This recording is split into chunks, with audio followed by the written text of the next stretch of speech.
போன வீடியோவில் நாம் கிரிமினல் அஃபென்சஸ்க்கான லிமிடேஷன் பீரியடை பற்றி பார்த்தோம். அந்த வீடியோவை நீங்கள் பார்க்கலனா இந்த வீடியோக்கு கீழே அதோட லிங்கை நான் கொடுத்துருக்கேன்.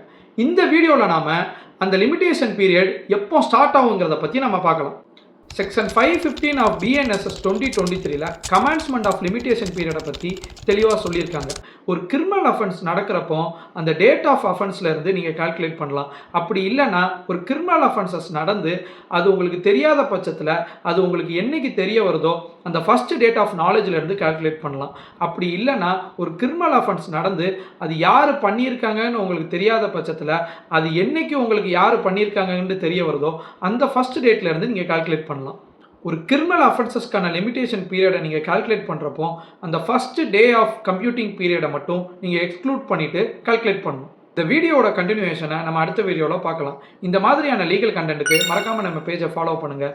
லெட் அஸ் லேர்ன் லா டுகெதர். தேங்க்யூ.